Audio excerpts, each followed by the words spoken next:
Okay, hello everyone. Welcome to Concordia University's Four Space. Thank you for joining us for today's event. Basil Bernstein at the board game, Pedagogical Recontextualization and Serious Games Research Creation. Okay, to help situate you, we are streaming to YouTube live from Four Space, and we are located here on unceded Indigenous lands in Tiohtià:ke, Montreal. Here at Four Space, we work with the university community to help mobilize knowledge. We co-create daily activities like this one that help examining research questions and projects and things happening across the university. We're also running today's event as a live stream Zoom meeting. And those of you joining us by Zoom, first of all, welcome. Great to have you. If you have any comments, just pop those into the chat. We're looking at that. Everyone else here is focused on the game. But your comments and questions are very much welcome there. Those of you here in the space, if you have any comments or questions, the same, just raise your hand and we'll try and get a microphone over to you for that.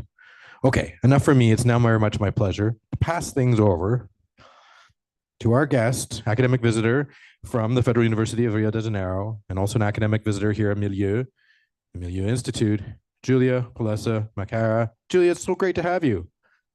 Thank you very much. It's on? Hello? Yes? Okay. So thank you very much. I would like to thank you, you that are here participating for the game.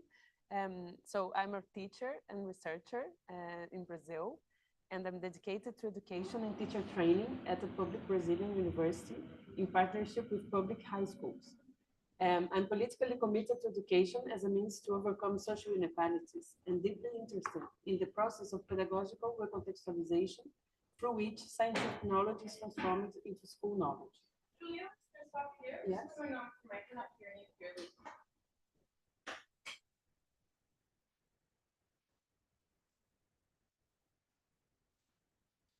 This is a test. Can you hear me coming through this microphone? This is a test. Good. Yes.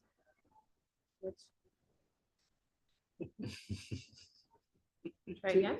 Again? You listen to me? Hello? Hello?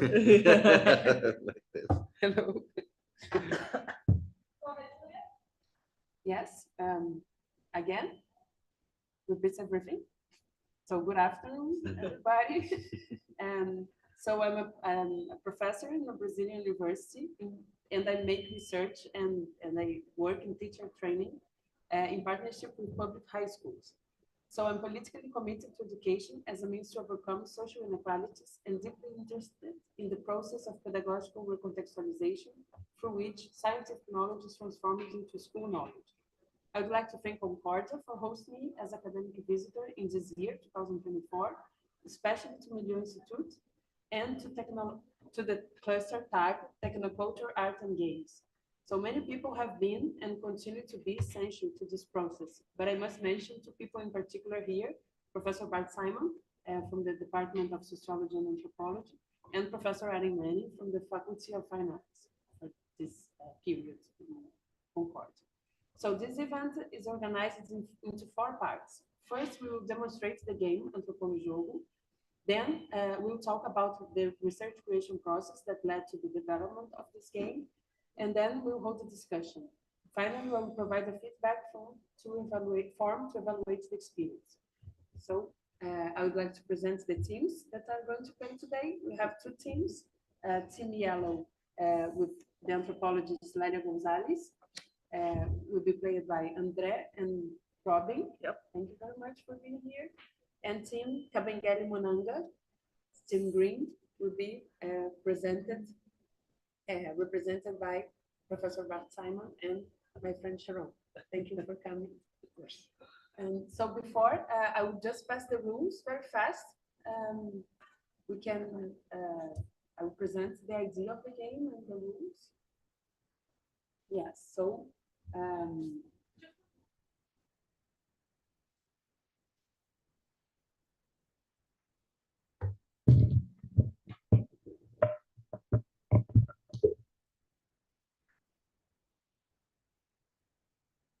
Your microphone, you're too quiet. We can't hear you. We really need to. Okay, so just one moment.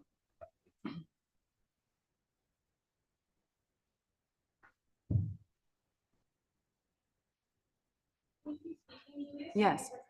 So in the real game, we can choose between 8 anthropologists, and we choose anthropologists that are considered in the curriculum of high school Brazilians. We have a discipline called sociology, and some of them appear in these textbooks and programs, like Marilyn Straffern, Margaret Mead, Bronislaw Malinowski, and Levi-Strauss, and others we included so the students could reach and Brazilians and Latin American and Afro-Brazilians anthropologists like Kabengele Munanga, Lélia Gonzalez, Darcy Ribeiro, and Portuguese-Brazilian Manuela Carneiro da Cunha. So today we have chosen already in order to this presentation. So the board is composed by 50 spaces, 2 shortcuts, 6 spots of luck, bad luck, 2 miss a turn spots, 1 pick a team to move forward, and 1 pick a team to move backwards spots. So we'll see there the symbols, luck and bad luck. To go forward is the +1, and miss at the turn, and go, pick a player to move backwards is the -1. So these are the shortcuts. The players, the teams could choose from the smallest path, but then there are more difficult cards, or the longest path, which are the regular field notebook cards. And so these are examples of the cards, the icons and the field notebook and the meeting of the waters. There is the short path. And the goal is to arrive at the Museu Nacional. It's the National Museum of Rio de Janeiro, and it's based in my university, Federal University of Rio de Janeiro, and it was founded in 1818. And it's used to be, it's a historical and heritage and cultural patrimony of Brazil.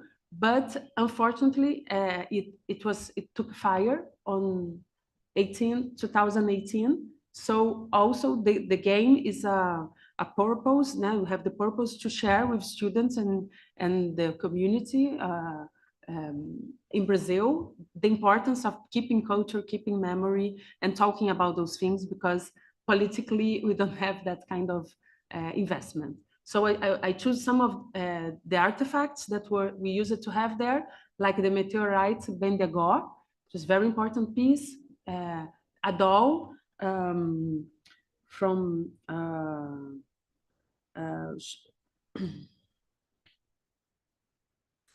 Araguaia, Goiás. It's a very beautiful piece from Cerâmica Carajá, from a group of indigenous called Carajá. And this bracelet is from Munduruku. It's a group of, also a group of indigenous people. And in the other slide, there is the dinosaur, Maxaclicasaurus, and the sarcophagus and a feather and headdress, also Munduruku group. So it was very important artifacts, and the whole community. I have chosen some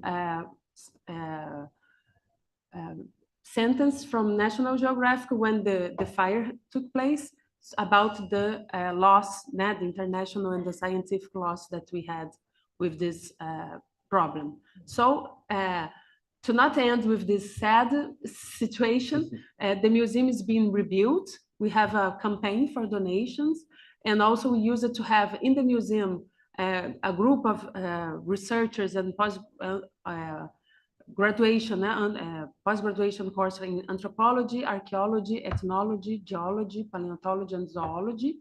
They still are doing research. That's one of the that's one of the amazing power of our country, is like to work and to create, despite of all this bad investment and bad structure.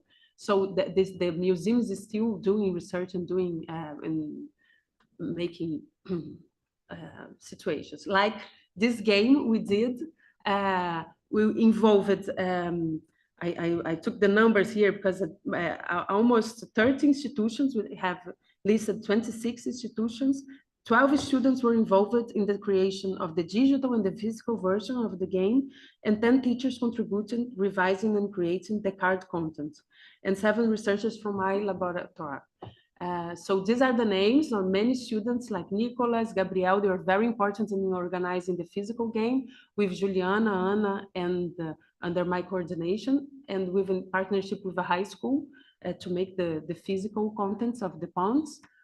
And the digital Antropolojogo was made by students under my supervision, Milena, Paula, Evandro, Lorena, Patrícia, Thaisa, Evanderson. So I think it's important to show all the institutions and all the persons, the human beings behind this. It looks simple, but it's very complex to create it. So these are all the partnerships. We had investments from unions and scientific associations. And I hope you have fun playing. And these are our QR codes to the manual. The manual we have here. So briefly, I presented the rules here. And we have social media, the Olympiad of sociology, and also the laboratories that made the game. So do you have any doubts? Are you okay to play? Ready to go? Okay. So we pick a team to start. And you only move the dice if you got the answer correctly. Okay. Okay. So first I read the question, and then you roll the dice. You can roll the dice here in the cup. Okay. Okay. So we go first? For Lélia Gonzalez, yes. I will read the field notebook question.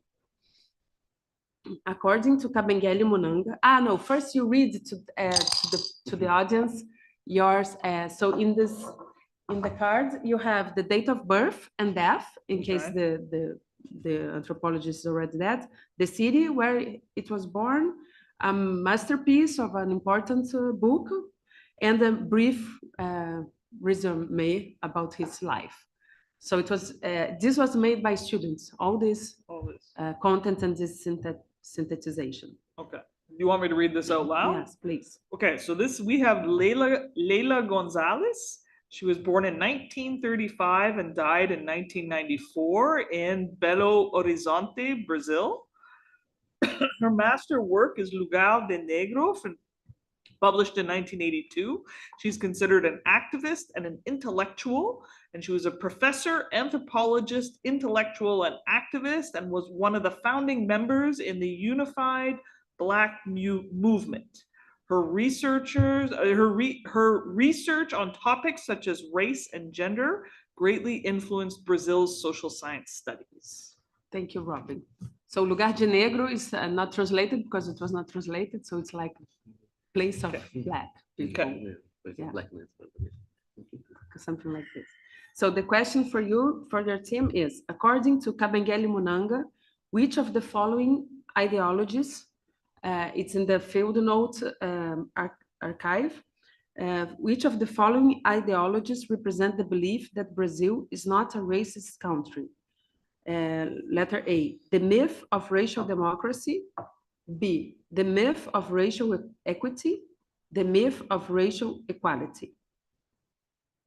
Okay, so we have to confer and then decide which one. According to Kabengele Munanga, which is the next player. I would say the myth of racial equality. Right? Calling it the belief that Brazil is not a racist, or the myth of racial democracy, if everybody has the right to vote. Yeah, it's in the same. Okay, so we guess A. A or C. A. We're gonna guess A, the myth of racial democracy. You are correct. You can roll the dice. Okay. 4. So I will place you 1, 2, 3, 4. Am I allowed to go again? I got doubles. Cheat. So now, Tim Grimm, you can read your card, please. Your anthropologist. Does this work? Right. So Kabengele Munanga, born 1942 in Bakwa, Kalonji, Congo. His research work is Reconsidering the Mixture of Races, 1999. Kabengele was born in Congo but became a Brazilian citizen. He's involved in the national debate about racial quota and affirmative action policies. He was professor and researcher at important institutions of our country, In his work, he argues that Brazil is a racist country, criticizing the idea of a racial democracy. So with another. I know the answer to that, but now that it's- So the next field notebook card is to fill the blank. So what can be characterized as the set of habits, routines, practice, and the way of viewing, thinking, and representing the world of a determined group of people? The words that correctly fills the blank is A, acculturation, B, anthropocentrism, or C, culture.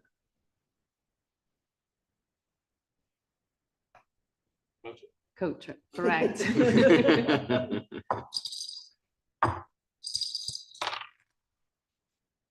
Wow, 6. Do you want the longest path or the shortest path of difficult? The shorter. 1, 2, 3, 4, 5, 6. We have one program left, Okay. we don't want to- Do you want to go to the shortest or the difficult one? Shortest. Yeah. Well, why do we want to go to the longer route? What's the Okay. advantage? No No advantage. Adventure is the advantage. Yeah. So meeting of the waters is the card. Another one from Kabengele Monangas. Ah, okay. Kabengele Monangas studies contributed to breaking the Eurocentric view of anthropology, rethinking the participation of Black people in history and consolidating elements incorporated into the Brazilian Constitution of 1988 in the field of human rights. True or false? It sounds like it could be It sounds true. could be true. Yeah, it sounds good. It Sounds sounds great. good. It sounds fantastic. So A. Yes, True. we like it, so we hope it's true. We're gonna Yeah. choose A. It's true. Hey, you can roll the dice. All right. So we're gonna choose the shorter route. Wonderful. Oh, yes. 11. 11. 11. 9. 11. 9. Nine, I nine, can't nine. count. 1, 2, 3, 4, 5, 6, 7, 8, 9. Cool. All right. So you. But no, it's the yellow one. Oh, sorry. Yeah. Oh my God. Where were you? 1, 2, 3, 4, 5, 6. Yeah. Yes. Yeah, And so now 9 for the yellow one. one. Sorry. No problem. So evolutionism is also in Meeting of the Waters, the next card. Evolutionism was one of the first systematic formulations of the social theory of culture. However, as it is a theory with an ethnocentric and Eurocentric bias, it ended up being the basis of racist and discriminatory ideologies such as A, whiteness, B, cultural hegemony, C, white supremacy.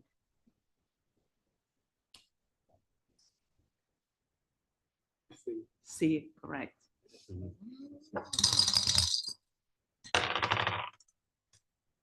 Oh, two. Snake eyes. I can tell what kind of game we play. So go for it. It's in the field notebook card. It's also a fill the blank. Okay. So what is the idea that culture cannot be hierarchized? Meaning a culture cannot be inferior or superior in comparison to another. A, cultural anthropology. B, ethnocentrism. C, cultural relativism. That sounds like they're talking about comparison, so I'm gonna say cultural relativism.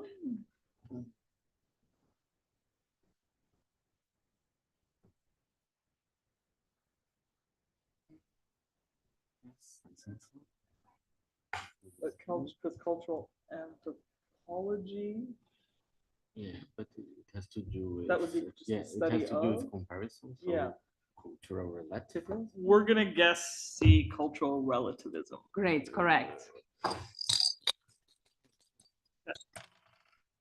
Oh, Wow. that was bad. You are team yellow. Yeah. Team yellow. 1, 2, 3. Oh, but now we're in on So luck. you can read the lucky or unlucky card. Okay, I only want lucky cards, no unlucky cards. Yeah, please. Free bus pass. Perfect. You've been granted a university free bus pass, a public policy implemented in the city of Rio de Janeiro. Now you can get to the university with reduced transportation costs. That allows us to move forward 2 spaces. It would be a paradise. Yeah. Great. So I put the card here.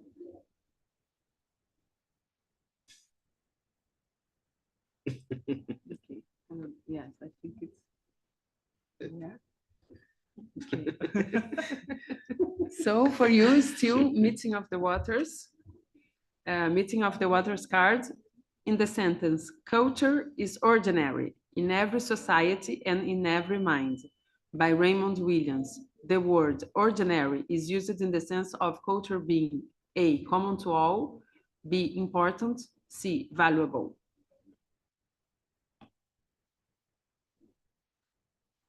In the sentence, culture is ordinary in every society and in every mind, by Raymond Williams. The word ordinary is used in the sense of culture being A, common to all, B, important, C, valuable. We guess A. A, yes, correct. Yeah.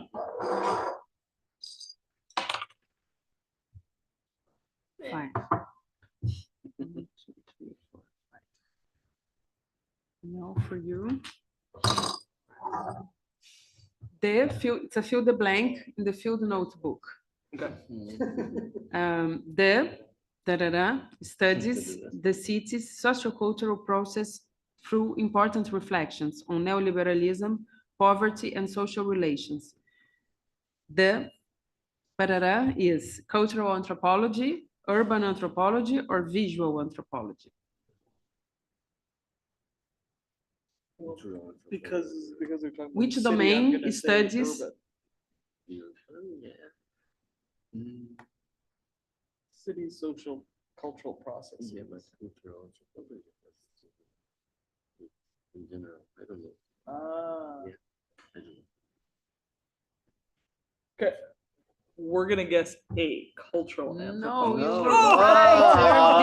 You're You should have You listened to know me. the game by heart, André. No, I haven't. No, I haven't. Oh, Very Oh, believable. no. What? You have to make a mistake to, yeah. Okay, to convince. to, Yeah. to convince. Okay. Otherwise, it's a fix. Field notebook for Tim Green. What is a theoretical and political movement that embraces ethnic, cultural, and social difference? A, ethnocentrism, B, modernism, C, multiculturalism.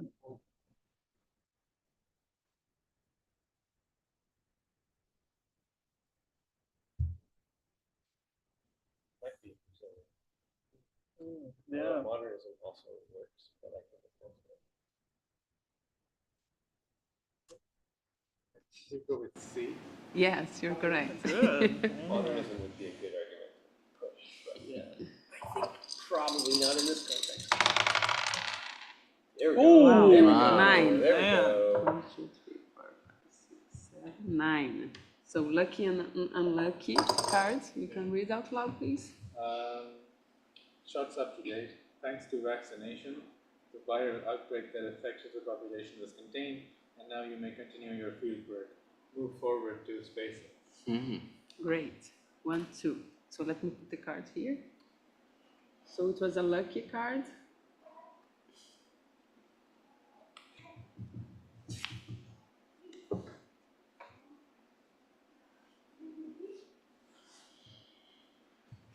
Okay. So for you guys, field notebook.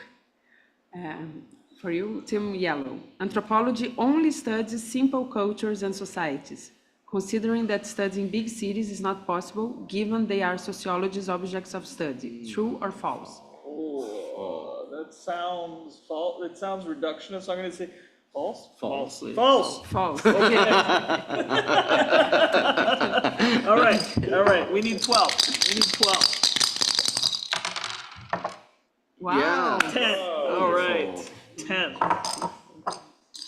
8, 9, 10. Wow. Yes. Lucky and This better be another Oh, lucky God. one. Here, you read this time. Research approved. Yes. Congratulations. Love Your it when I'm research research. project has been approved by your university's institutional review board. Wonderful. Move forward 5 spaces. Right. Yes. Wow. We have important We research have grants. to do, you know? That's right, we brought in lots of grants. 1, 2, 3, 4, 5. Oh, fast. Okay, so for Tim Graham. Interviews, field notebook card. Interviews, questionnaires, field notes, and participant observation are techniques of anthropology. True or false?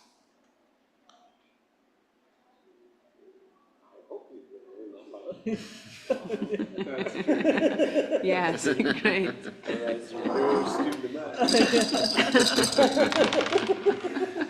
8.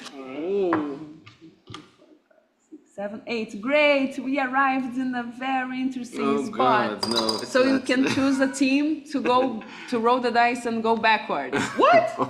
It's not those guys that go back? No, you No. choose a team. You pick a player to go.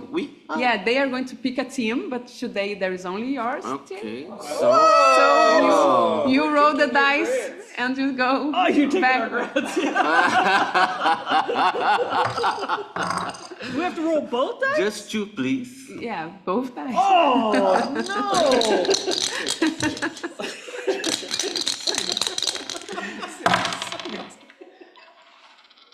Oh, okay, 6.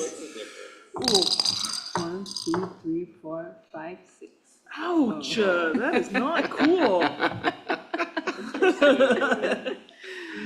And so Okay. Tim, who is now? It's us now. Tim. So Oh, yeah. culture can be defined as a set of beliefs. It's in the field notebook card. Culture can be defined as a set of beliefs, rules, teachings, and costumes produced and transmitted within a society. True or false?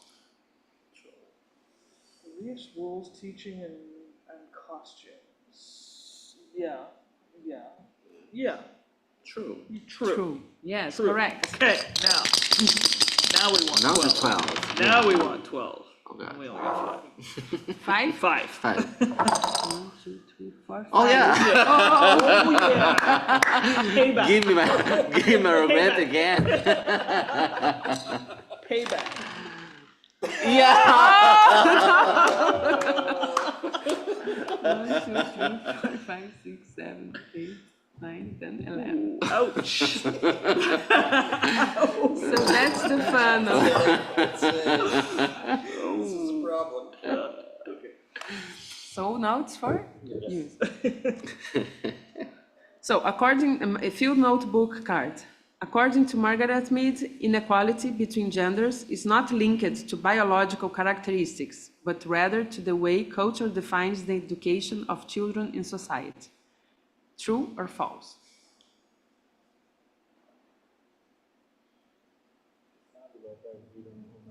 Yeah, that's, yeah, no.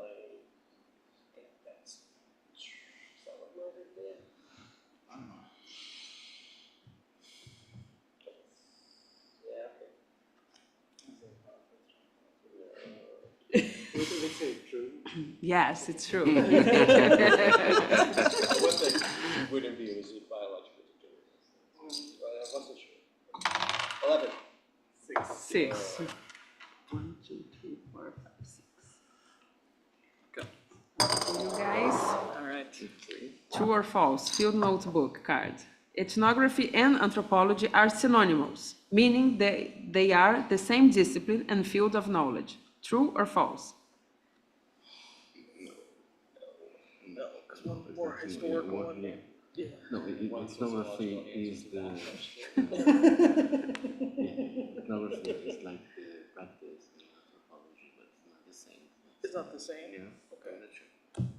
Okay. I'm gonna say it's false too, but I thought it was more of a historical perspective versus modern, but you know what? We both agree it's false. Yes, you are right. Congratulations. Okay. 5. 5. All right. You. True or false field notebook. Anthropology dialogues with other areas of knowledge, such as biology, linguistics, and archaeology. True or false? True, yes. Right. What do we want? 5. 11. 11's good too. Oh. 1, 2, 3, 4, 5, 6, 7, 8, 9, 10, 11. Back in the game. Wow, okay. So, true or false, field notebook. The idea of cultural superiority is valid, considering that there are some civilizations more technologically advanced than others. True or false? Well, false. Oh. False. Yes, Okay. correct. No doubt. This is a 9, 8. 8. See, I can't count for anything. The shortest? Yes. Do we need the exact number? No, no. 3, 4, 5, 6, 7, 8. Yeah. Yes. Oh, good. So you can take 2 and oh no, because then it's going to be a field notebook. Cultural relativism proposed a new approach in anthropology, in which there would be no hierarchy, this word, among different cultures. True or false? Hierarchy.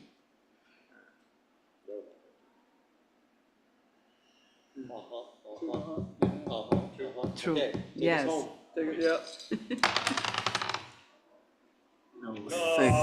yeah. Oh, but that's not quite the dice isn't really flat. Wow. It's leaning. It really should be. It's leaning. It was this. It really was. So the last question, Team Yellow, for your study to be considered ethnographic. Ah, no, it's in the, Meeting of the Waters. Oh, we're in Meeting of the Waters. Meeting of the Okay. Waters, yes. So it's a Complete the Blank with Lélia Gonzalez.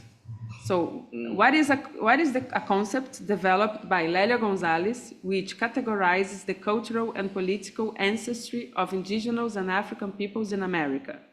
A, Americaness. B, Brazilianness. C, double consciousness. I think that Americaness is a really cool word. Yeah, I like it. But it talks about in America, so I'm not going to say Brazilian. It's either double consciousness or Americaness.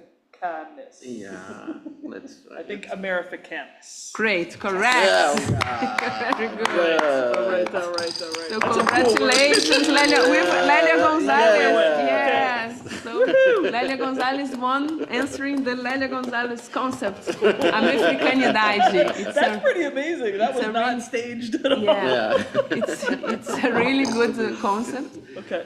So that's the purpose. That now we can talk and discuss. But before, I don't know, Birdie, if we have questions online. Yeah, but we could put the next slide, please.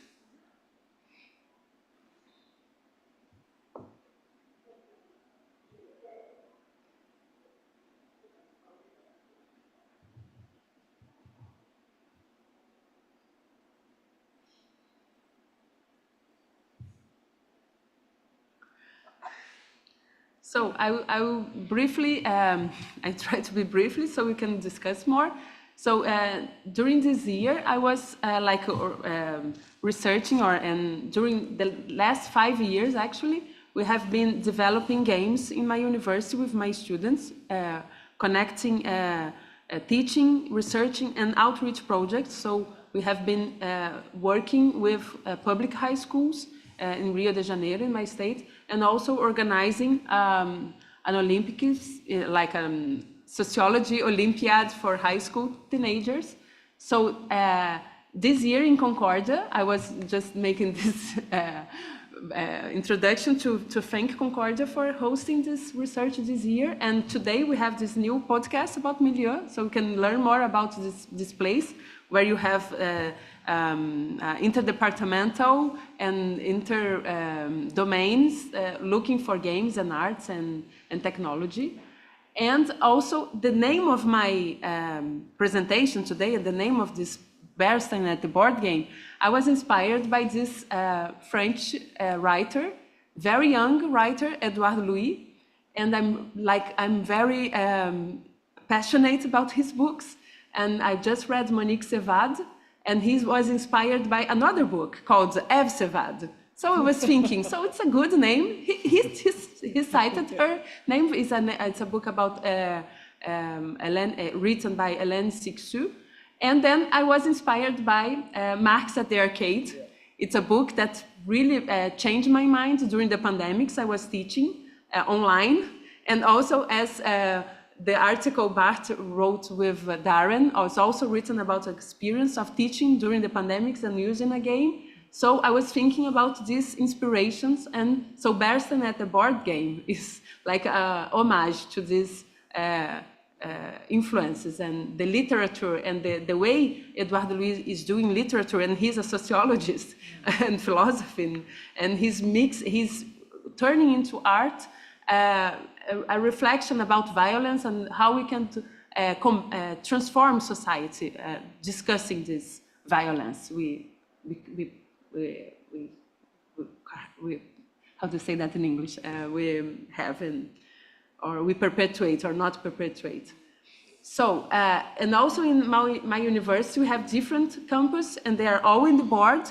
So also the board is a tool to students, undergraduate students that are in teacher training. They can talk about this reality to students. Many students in public high schools, they don't know about university. It's like they don't think about it as a possibility of studying or afterlife after high school. So also the board is a way that these teachers, these future teachers could talk about the life university, what you can do at the university, what are the courses, where is it located in the city, because many of them doesn't know that. So as the goal of the game is to arrive at the museum. Museum Nacional is one of the institutions in our university. So spread in the board, we have other institutions too. And where we teach sociology is in this downtown campus. We call it Centro in Portuguese. And Praia Vermelha is where we have the Faculty of Education, is near the Sugarloaf, a very famous touristic point of our city. So the game was made. First, it was a digital version in 2020, and in 2021 we transformed it. It was a project of the students, my undergraduate students, as the finals of my discipline during the pandemics. Instead of we couldn't go to do internships in high school, so I created a new program of studying how to create games and what we can do about games, and also thinking about. I've been studying how we can translate social sciences to a broader audience since my PhD, since 2012. So I used it to look at textbooks and educational programs. So I have been looking for this for my PhD. And during the pandemics, we couldn't reach the textbooks. The students hadn't the textbooks at home. So I was thinking, how can we do that without going to schools or being in touch with students? And when we teach it online, students didn't open the camera, didn't open the microphone. So the game was a tool for promote interaction. So there is a social media of the game if you want to contact the creators. And then in the community, the school community was asking for another edition of the Sociology Olympiad that we had done in 2019. So a group of students, and Nicholas was my student during pandemics, he organized a group of design students that we had at my university, and they created all the aspects of the physical board, the cards, and we had to create different features. So that's what we have here. We created the shortcuts that it doesn't exist in the digital version. The moving forwards and backwards mechanics that is very fun in the Olympiad. It made a lot of turning the results, and also a lot of angry for those who lost in the last minute. And the spaces of missing a turn and those kind of things. And the game was the trophy of the competition, and also the schools that held the Olympiad received the game. So the game is spread in the schools that participate in the competition. So we have been developing it collectively. So one of the aspects that I've been studying this year is about research creation. Many things can be said about it. What is it? Well, so many. There are many definitions about research creation. So those that I identify refers to a process that is an ongoing process that connects different domains and demands a collaborative work. So that board, and not only this one, I took this one, Antropolojogo, as an example, but we have been developing others, more in political science and more a kind of a quiz for application to mobiles. We transformed an existing board game to a digital one that connects, it was a kind of war for the political city of Rio. Like the domain of the board is in the neighborhoods in Rio de Janeiro. So many projects are happening at the same time, and connecting different universities, faculties, students, undergraduate students, postgraduate students, high school students and teachers. So in this collaborative space, and in that slide I would like to return, we showed in different moments in 2019, and then in 2021 we made many online talks and meetings to create this game, and these are the students now. So I had hundreds of students involved in the making of these games and the making of the contents. Nowadays we have 200 cards written. I have only translated 40, but in Portuguese we have more productions, and also the game can be adapted. So when I used the game here in schools, in college actually, I could create cards specifically for the content that the teacher is doing. So many teachers in Brazil that they use the game, they create cards to address the issues they are talking about in that time. So that's a very easy way. You can just print and read, or you can put in this shape, or you can project it. We can do, it's very simple and not expensive to do. So these are some pictures when we used the game in the Olympics. It was around 500 participants from 37 schools from 16 different cities in the state of Rio. So and this game was the best evaluation we had.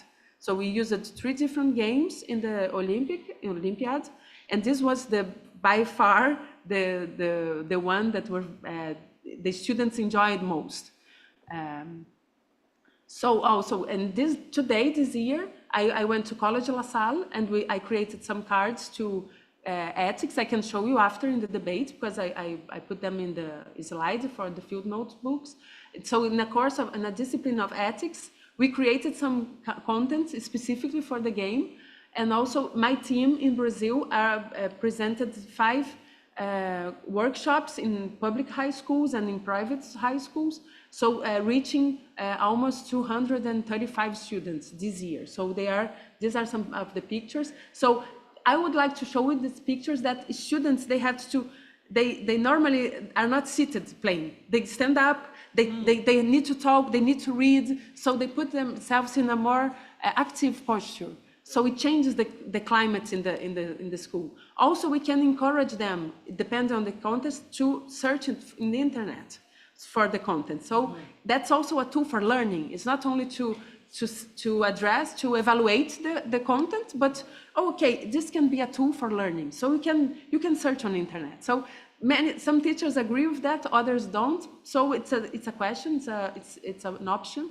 And they are very excited, very engaged, and they sometimes want to continue playing after the end of the round. So that's it. If you want to reach in touch with me and through my email, and also we have an Instagram from this outreach project, the Olympiad, and also the manual is there in the QR code, and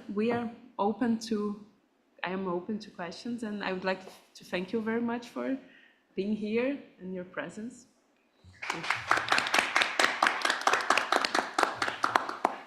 Are there online questions? No? For anyone online, if you have any questions, you can feel free to pop them into the chat or use the virtual raise hand function. We have a few lovely comments, Julia, that we'll be sure to get to after the fact, but as of right now, no questions online. Okay. I have a question about the development process of the board game itself, not the digital one, but the physical board game.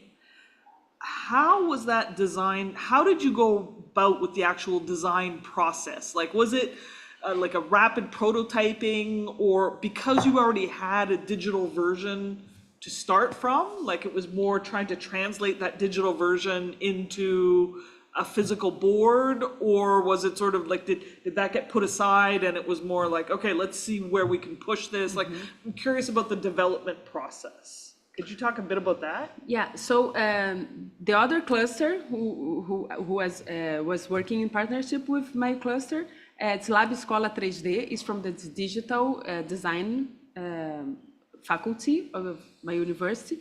And we had in the digital board, we had this visual like Mario Bros, like vintage video game. But there is the river, because in Museu Nacional, it's located in Quinta da Boa Vista, which is a park there is water, there is a lake, and it's very popular, like people from the suburbs and from the north zone of the city, which is not the zone near the beach, you know, so it's the more popular zone. They go to Quinta da Boa Vista to play in the holidays and Sundays and Saturdays. So there was this beautiful building from the 18th century, and there was this water. So the water in the digital board game was mentioned to this existing place in Quinta da Boa Vista. Okay. So to the board game, to the physical, Gabriel is the artist. He's very imaginative. He searched about ancient pictures from the first colonizers, you know, the first artists that painted the nature of Rio. And we had many rivers, because we are in a rainforest, and Rio Carioca and Rio Maracanã. Carioca is the name, the indigenous name that baptized the people who are born in Rio de Janeiro. Okay. And Maracanã is the name of the stadium, very famous for football, soccer. And we also put it here. So Rio Carioca and Rio Maracanã, nowadays they are under the city. Because we construct the city. So we have many floods in our city because of this. They were now, you know, they are very powerful, and they were, you know, in a lot of buildings and concrete were collapsing it. So he created that. So it's not a realistic, you know, we don't have this proximity between the buildings. So he created, inspired in this picturesque, like first paintings from artists who, like French, how to say that, mission, you know, have Debré, we had those kind of artists who entered picture. So he got an inspiration about it, and in the manual you can see more about the rivers. We talk more about the rivers, because that was the inspiration. So there weren't many prototypes. No, he presented me that, okay. and it was we changed it. We included more things. We took some things, but it was like the first idea was it was already like this. Okay. We changed a few things. And the game mechanics that you end up adding, right? The lucky spaces, the go back, you know, forcing the other team to do a movement, like. Those pieces, you said, didn't exist in the digital game? No, didn't. And so where do they come from? Also, this group in Lab Escola 3D, they have game classes, and they made many tests, and they invented that mechanics too. Okay. So were there other mechanics that ended up getting rejected? Yeah, so I can tell you after, but in the prototype, before the digital existed, there were some mechanics that I was reading the papers the students wrote to me, and I was recently reading, and I thought, oh, there are some good ideas, you know, we could try to do with resource, because we didn't have resources for the digital, unfortunately, I'm still trying to I'm always asking people here to help me, but I will find out the ways to do it better. Thank you for your questions, bro. Okay. Somebody else go. Bouncing off your others. Go ahead. Yours is a better question. It is not a better question. Well, I enjoyed this demo. I played it a little bit before. I guess my question, because I don't know if I've gotten a chance to read through all the cards, but there's this sort of sense, and I don't know if this is like true of the history of anthropology in Brazil in general, or just the high school curriculum around anthropology, seems to be very focused on race politics in a colonial context. But I'm wondering if that's reflective of like the history, either the history of anthropology as a very dominant kind of theme, or that has something specific to do with schooling, like in social sciences. Whether that, I mean, obviously it's very important in terms of contemporary kind of cultural politics of Brazil, but I get the strong sense from the questions that there's a strong thematic, and I'm wondering if that's on purpose.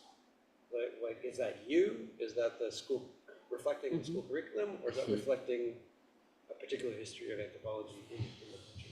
Yeah, it's a very good question. Thank you, Bart.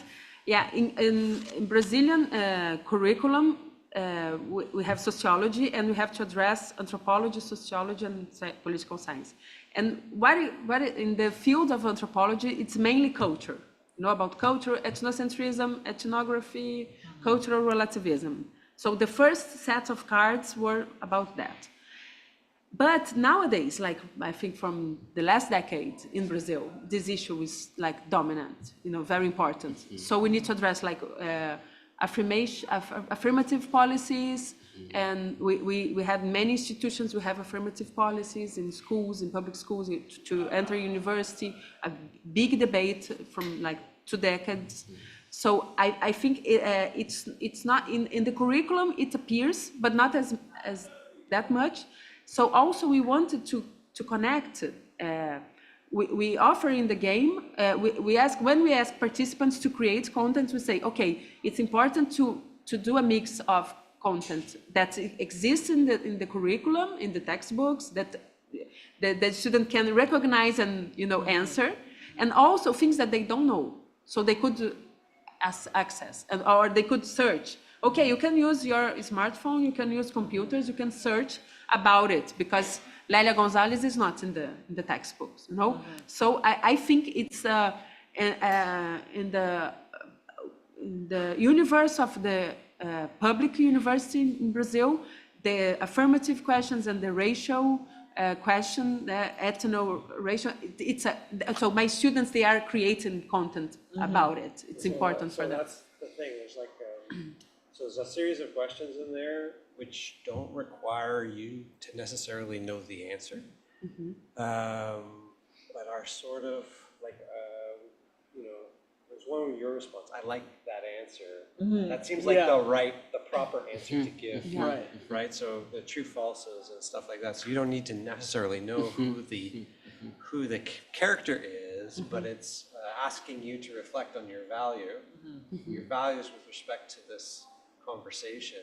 So like, it would be strange, or I imagine it'd be strange to get a wrong answer, but I don't know.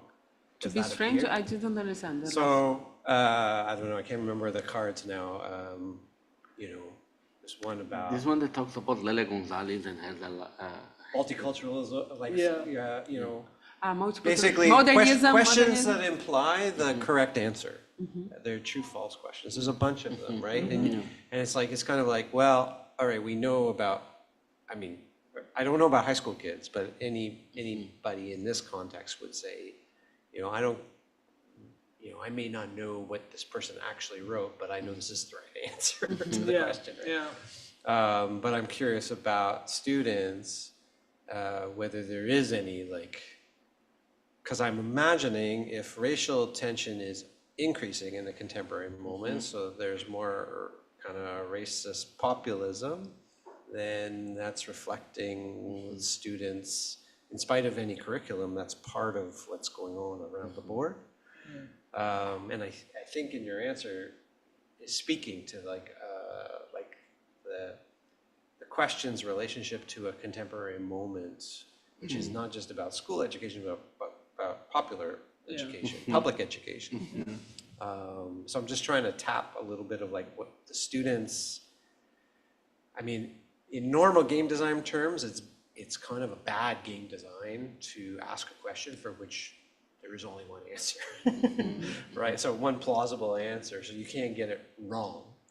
But that's kind of your point, I think. Yeah. Does that, And also for the true or false, it's rare to have a false, you know? Yeah, and that's because the you- nature of a true false question. We right? encourage by reading the true statement. It's like, okay, he's learning. The students are learning with that card. Like when the better luck and unluck, they are knowing how what an anthropologist does in daily life, in researching and publishing, and the libraries, and about fundings, and you know, it's like information. So many of the contents is like also to inform students about it. Yeah. So like you said in the start, that it's not to evaluate what you've already learned, it's to learn what you're supposed to learn from this. Oh yes, also, and also we encourage when we haven't done it here, but when we did the playtesting tag twice, there's a lot of comments during the cards, reading the cards, and here we didn't encourage you. I didn't act to increase communication between us, only because of the purpose of this filming, making, but the objective is like you comment the cards, so you are comment. The role when I'm using this game with my undergraduate students, I'm encouraging them to take an active part and commenting the cards and connecting things and pay attention. There was already a content like this, another card like this, so they have to be attentive to the others playing, because there are a repetition of the thematics.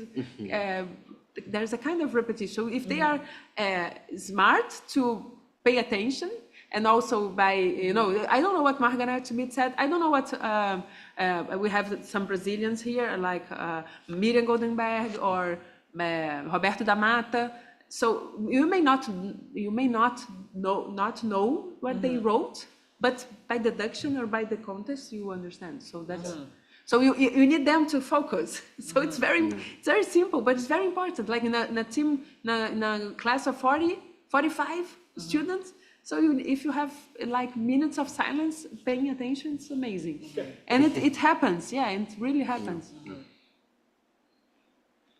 Yeah, I could see how like a very powerful part of this game could be the element of co-creation, where once the student plays it, they're encouraged to then develop an aspect of learning that they are curious about. So, and that would help a student self-identify with a part of anthropology, sociology, that touches something inside them, whether it's a sense of value or identity or curiosity, and being able to help create the cards and then get your colleagues to play the game, right? Like, or even develop like the online version. I think that element, it's not just being able to play the game, but also to be able to create and contribute to like the growth of the game. So there is the active participation during the gameplay, but then there's also this idea of active participation in co-creating like the growth of the game. How often does that happen? Good question. So we have seen recently many teachers who we have been touching, like or using the game, or in the Olympics, or in this internship stage that my students are obliged to do in high schools. They are also creating games, other games, not only this game. But you are giving, when I'm making workshops to create contents, when I'm coordinating that, we have participants from all over Brazil, online workshops, creating content for this, but rarely they are from high schools. Okay. They are more from undergraduate or teachers, so in the last edition, we had 100 of participants, and they ended, and it's very tough to write it in short sentence. So, sociologists and anthropologists like to write, so they complain a lot to write in 150 characters. So it's always it's a constant complaint about it. So it's another point of view to ask for high school students to create it. So it's a good idea for next year. We have a question from online. This one is from Anna, and she asks, how do you suggest we use this kind of board game in classes, especially considering the limited time we have for sociology classes in school? Oh, thank you. Thank you, Anna, for your question. This game was designed to be played in around 30 to 40 minutes. In Brazilian high schools, we have 50 minutes per week for sociology. Unfortunately, we used it to have, in some states, 1 hour and 40 minutes, but we had a recent reform and many of this time were lost. So it was designed to take 30 to 40 minutes. So I think it was the time we took it here around it. And we did it in a public university with public resource. The resources we had were like scholarships for the students. Like we had outreach projects that are funded for like a monthly payment for the students for research, scientific research or outreach research. And we have a team of these 12 students were paid by this small scholarship, we have in Brazil. And the fundings to print it were from that unions and scientific associations that I collected for the Olympiad. And that's it. We are still looking for more fundings for next year. So the objective is to put it online and you can download and print it. The cards are in a PDF, the board is also in a PDF. You can grab it to a printer and print it. That's it. Thank you, Anna, for your question. I was earlier going to ask, because generally it is the case that it's a board game that then becomes a digital game. But in your case, it was a digital game that became a board game. So my initial question was, why?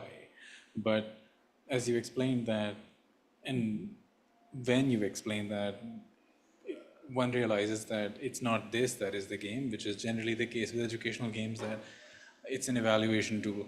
But it's that when you go through this game, you are learning from it. So it seems to be the case that this board game format and the way you're already using it is the optimal format for this game. So would you still go back to digital? Do you think digital makes sense in this case? Because this seems pretty good as is. It could evolve in the same board game format, especially given the context you're using this game in. No, I still want you to help me. Don't try to avoid me. No, we made 2 editions of the State of Rio de Janeiro Olympiad, Sociology Olympiad, and now we are being invited to do a national one. Right. And to do a national one, we would need games to be played online. Okay. So because Brazil has like this continental extension, and we are thinking a national Olympiad with 6 phases and 4 online phases and 2 alive. Mm-hmm. So we are testing, and we would like to have options. So that's one of the purpose, for example, to use, because when we play it, you have like a limited space. So we needed to eliminate competitors to arrive to this board game. So in the last year Olympiad, we had this online phase, and like only 40 teams went to the physical phase. So we need to eliminate people. So if they could have access more broadly, that would be the. That's why we're still thinking of digitalizing it. I'm always following this work with your work with this game, and I think that there are two layers that I really love to hear about it. One of these is this kind of expanded production moment. I mean, it's always on production, and I think it turns it like a teacher training tool. Yeah, I think that there is another layer that I would love to hear you about it, that has to do with this playing moment, because it has to do with this kind of mediation process you talk about. Yeah. So if you could talk about this, how for example, how the students are training as professors, as teachers, to work with this game. Yeah, I will thank you, Andre, for your question. So when we created it digitally, we had this team, this group called, they baptized themselves as Argonauts of the Suburbs, inspired by Bronislaw Malinowski. That's an inspiration for the canoes and for the ponds being a canoe. And so Argonautas do Subúrbio, when they did the digital workshop with students from high school, we were like eager to listen to them. And they were very afraid to open the mic and to open the camera and to talk with us and to get the answer right or wrong, you know. They were, and the girls, the students, they were a team. So one of them were playing the card, Evandro was playing the buttons, no, the digital, and there was always somebody reading the cards and organizing the teams. So in the beginning, they were very afraid and very like timid, you know, everything's new. So it was a good exercise for them to be when they had to teach online. So it was a tool. They were doing the workshops and they did it 3 times with this game. We had other 2 games in this workshop, class struggle and sociological battle. And they were developing the game while we were doing the workshop. And in the end, they had to present it and the students came to play. And so so it was in June. So in the end of the year, when they had to give a class, because to get the degree, one of the evaluations is to teach. So we were teaching online in 2021. So the students in this group, some of them used elements of games or gamification or something like this. So it's a good tool to exercise the teaching agency, you know. And so the master of the game. During the competition, when the mediator, he can encourage, the way the mediator makes the mediation, it increases the engagement and the enthusiasm of the participants. So it's very clear to see it. And all the time in the competition, there isn't teachers mediating the games. It's all of them are undergraduate students being that position.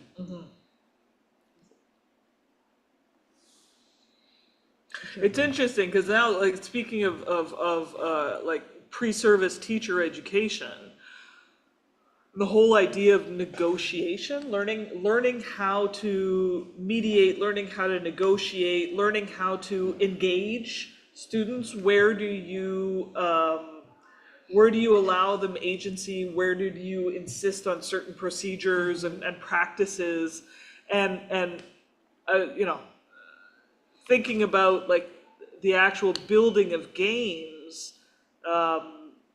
sure, there's the customization of content based on interest, like I said, with the student interest, but then there could be the actual customization of gameplay, where you have this base game, and then as pre-service teachers, you have to decide, well, which gamification elements am I bringing into this game and why? And there's a negotiation within the group to decide on why are we bringing elements that force people to interact and force an action on another team. Like why would we do that, and in what pedagogical context, right? Is it just an element to bring in interest to the game, or could there be some sort of pedagogical intent? And with that, could there be a counter game mechanic? And so, like, what I can see here is that for pre-service teachers to learn how to give advocacy to students, where the student will say, well, I don't want to learn it this way. Why are you forcing me to do it this way? It would possibly, by exploring that aspect, it might give a pre-service teacher more of an ability to explain a pedagogical intent behind an action. Was that a question? No, No, not at all. No, yeah, I just agree. realized that Yeah, was totally a statement. No, it's interesting the term you are using, pre-service teaching training. Yeah. So, bye-bye. Thanks. No, that wasn't a question at all. I realized that afterwards. I guess it inspired me, as you were describing it, it inspired me to think of like, oh, it's not just the content that could be customized, but the actual gameplay itself. Yeah, I think it's the core of this kind of mediation discussion you're leading. Yeah, I mean, you have like a content that can be interesting and playful during the game, but there is another thing that is the way the way by any layer of production use and questions can be used in a pedagogical sense. Yeah, how you can like pedagogically problematize the layers of construction, production, and dissemination, and using of this game. Yeah, I think it's wonderful to think about it. Well, it's an interesting idea because often, like, we're very focused on content. Yeah. And the nice thing about a game is that content kind of happens. We're more focused on the actual gameplay, right? And that's the motivation behind games, is we want to play the game, right? And learning is well, that happens, but we want to play the game, and that's sort of the power of games, right? Is it's not that direct, it's the indirect instruction. But at the same time, when you're teaching, especially these concepts, there has to be some justification to the direct instruction. And as a teacher, especially with high school students, because these high school students are now starting to have advocacy, and they're starting to have opinions, and they're starting to have a sense of self, and they want to be. We're entering into that adult learning world where they want to be part of the process. They want to have a say in how and what they learn, because it attaches to an immediate need as well as potentially a future one. And so I think that for pre-service teachers to go after that, to go after that idea of learning is a negotiation, but at what point do you put energy into the negotiation, and at what point do you put energy into the content? I think that's kind of the interesting part here. Also not a question, statement. No, but it's good. I would take this opportunity to make a closure if there's not any questions. But I think the main objective, you said, it's to play the game. That's what we'll invite the students to the experience. But for us, who are doing the game, is like thinking about how we can translate, how we can recontextualize the contents and the messages, and inspire, the spread of the scientific results and findings to an audience that is not going to be a social science, not going to be an anthropologist, not necessarily, So the importance is like to address thematics that are important in the public debate and in like for their professional lives, in no matter in which profession. So we think it's important to have a idea about it. So like a sociological imagination, you know, to exercise this sociological imagination. So that's the invitation. So that's why Bernstein is like inspiring, since my research from textbooks, comparing Brazil and France, and now comparing how we are doing, you use a lot of games here in Canada. I have been experiencing Concordia and also in the public libraries, you have like access to many games, like from childhood, from, how do you say that? From childhood to adult games. So you have like, it's repertoire enormous. So it's very interesting to see how it's embedded in the culture, in Canadian culture, or Quebecois, maybe, I don't know if in the whole Canada. But it's interesting this to observe it. So I'll invite you to, who play it, to answer the evaluation, please. And also if those who are online too, if you want to be in contact, in touch, so we can still make creations and inventions. Yes? The QR code is up there for those of you online and in the space, and we will also place the link to the evaluation form in the chat. Thank you. More questions in the online? No. We have a few wonderful comments, so I'll just read two of those out for you right now before we close up. The first one is from Anna. What a great project, Julia. Smart, easy to play, and fun. I love the concept and the choice of anthropologists as well. I also like the fact that teachers and students can adapt to the content. Thank you so much for sharing in this presentation. And another comment from Richie. I was watching on YouTube and I wanted to say that if I came across your board game during my undergraduate, I would definitely have joined sociology. So thank you for sharing your board game and your work with us, Julia. So I'll just put up that QR code one last time for those of you online, in case any of you want to fill out that evaluation form. I know that Julia would appreciate it. And in the meantime, we just want to thank everybody, thank Julia and all of our participants who played in the game today. Thank you for coming into ForSpace and activating this wonderful, fun, challenging, exciting game. For those of you online, we're going to be closing up the Zoom and the live stream now, but this is just a quick reminder that this is already available on our YouTube channel if you'd like to revisit and share. So thank you again, and please join us again at ForSpace. We've loved having you, and have a great rest of your day, everybody. Thank you.